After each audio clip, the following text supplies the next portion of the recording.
on the final day, the fourth day of that four-day truce. And Israel's Prime Minister Benjamin Netanyahu told US President Joe Biden that he would be willing to extend the pause in hostilities in Gaza if the terror group Hamas, just a little reminder to the BBC, that's what they are, actually released more hostages. Well, among those 58 hostages released, 40 of those were Israelis, and they included two teenagers, Noam and Alma Or. Now, I'm joined now by Ahal Besorai, who's uncle to Alma and to Noam, who were released by the terror group at the weekend.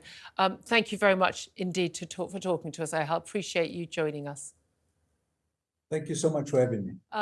I can't even imagine what your family has gone through, the absolute horror, the terror, not only of what happened on October the 7th, but also what has happened subsequently. Your niece and nephew, 13, and I think either 16 or 17, I've seen 17 now, yeah. Alma and Noam. Niece and nephew taken captive, held captive by Hamas for 50 days in Gaza, bombs dropping around them, terrified, released into the arms of their grandmother, only to be told that their mother, Yonat, has been killed and that their father, Dror, is still missing. Tell me what that's like for you as a family.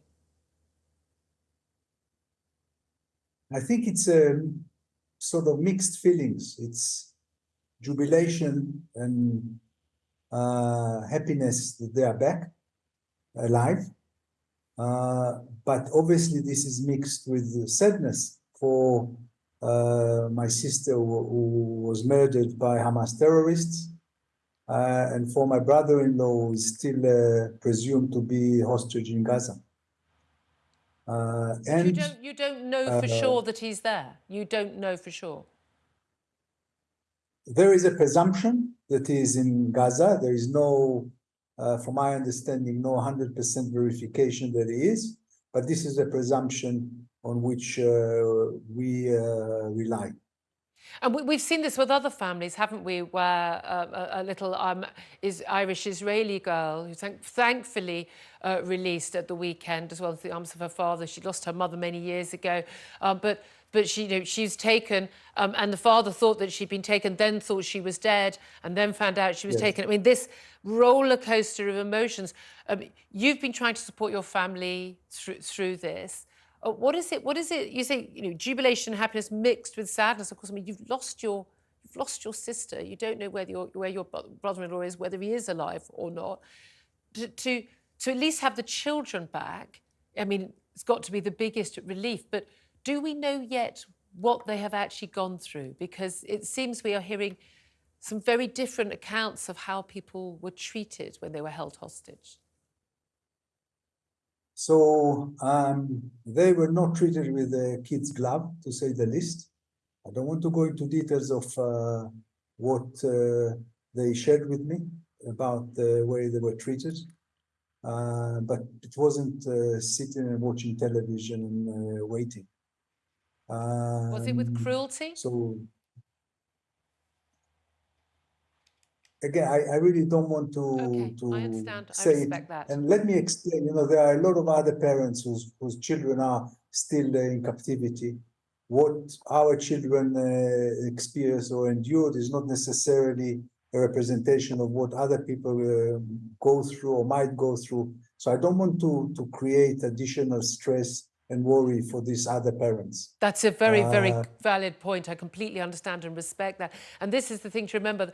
So many families like yours, so relieved to have some family members back, know that they're alive, but also knowing that other family members still being held, but also those of other families, not just in Israel, but from abroad as well, people working on the kibbutz, often ties and others, to know that they are still there. Where are you in terms of the truce? The truce is what helped you get your niece and nephew home. Benjamin Netanyahu has said that, we understand that Hamas has said they'd be willing to agree to an extension of this four-day truce to allow other hostages home. I mean, of course, Hamas could release all the hostages right now if they chose to. They choose not to. Would you support the ceasefire effectively continuing until every hostage is freed? It's a very, very, very, very difficult question.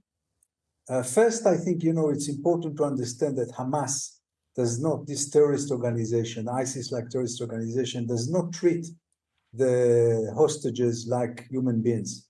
For them, these are tools in the military arsenal, similar to the way they treat the Gazan.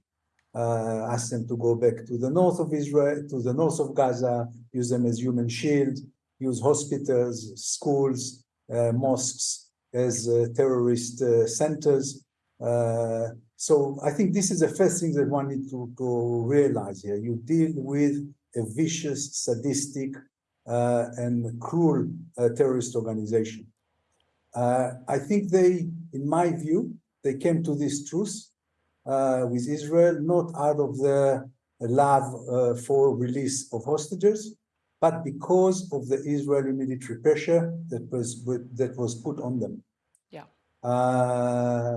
And because of this, they begged to have a ceasefire, which they will try to manipulate and extend forever. It's very difficult because on the one hand, you want all the hostages back. And I do want all the hostages back. I think it's a state of Israel responsibility after failing them on the October 7th massacre, not protecting them. On the other hand, there is an existential threat to Israel by this terrorist organization that his charter is calling for the destruction of Israel. They perpetrated this massacre and showed that it's not just written words in the charter, but they are willing to act upon it. And now leaders of Hamas, for instance, Ghazi Hamad, the deputy foreign minister, actually calls and says that if they have an opportunity, they will do it again and again and again. Can you just imagine that again and again and again until Israel is destroyed? So this is an existential threat to Israel, and Hamas as a terrorist organization need to be eliminated. Yeah. How you do it, how you square this circle, while you also have to save your hostages is a very, very, very And this difficult. is the thing, so many people discussing this, the international world seem to think it's such a simple debate, and it just isn't. Can we go back, though? We talk about the fog of war in terms of a lot of the information that we get. There's still a fog over what happened on October the 7th. We know that, pathologists in Israel are still working around the clock trying to identify bodies. Some people discovered to be missing as opposed to dead, some dead rather than missing. The numbers are changing all the time.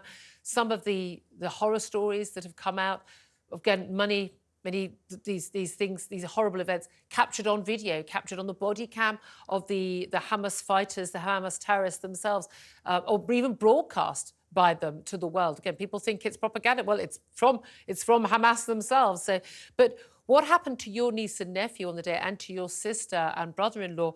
You didn't even know all the full details until you were able to speak to your teenage niece and nephew on Saturday, did you? Tell us what they told you about what happened to them on October the 7th, where they were found and what happened. They were all hiding in the safety room in the house. When the terrorists came in and they set their house on fire to force them out of the house, the children jumped out of the window and tried to hide in a next door neighbor balcony. They were found there by the terrorists. They dragged them to a kibbutz car that they stole. They put Noam, the 17-year-old nephew, in the trunk. Alma, who is 13 years old, a girl, in the front with 8 armed Hamas terrorists, and drove them to Gaza, where they held them in a house, not in a tunnel underground, in a house, together with another lady, for 50 days.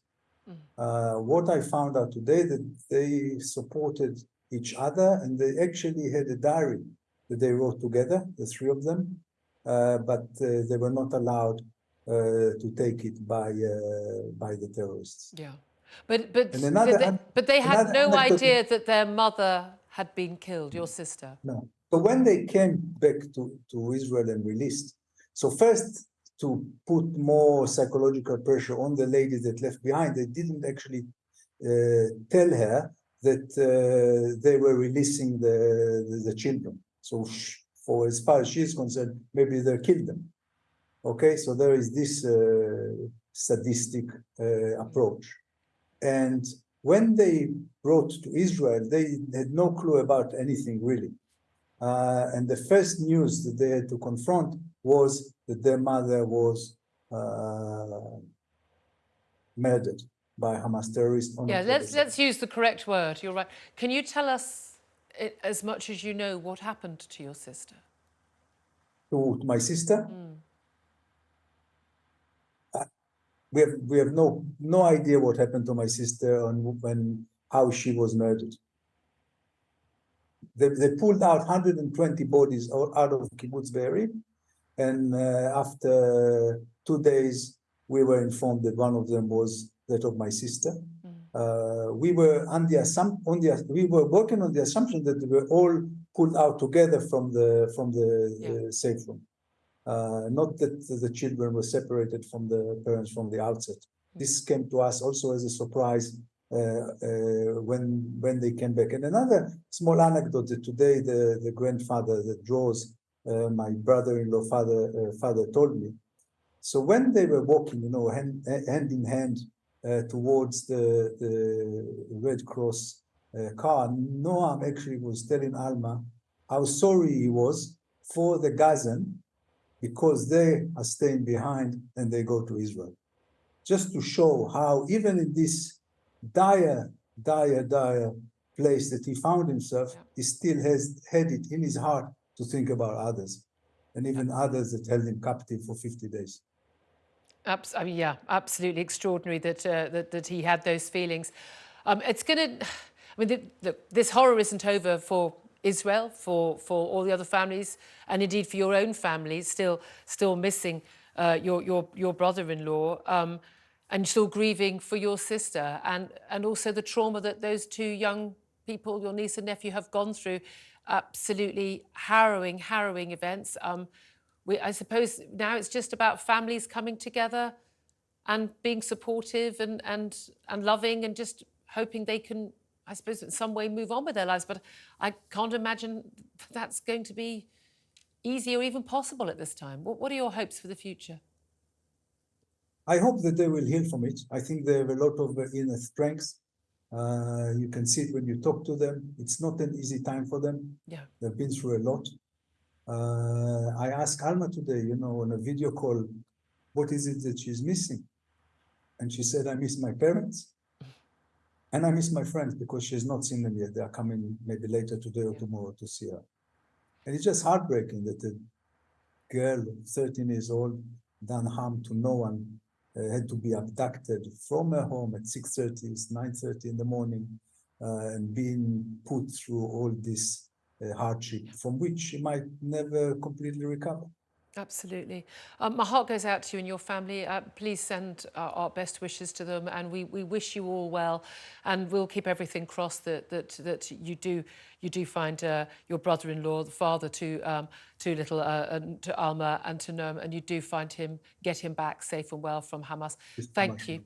Really appreciate you joining us. I appreciate that. Ahal Besorai, whose niece and nephew were released by Hamas as part of the pause in hostilities.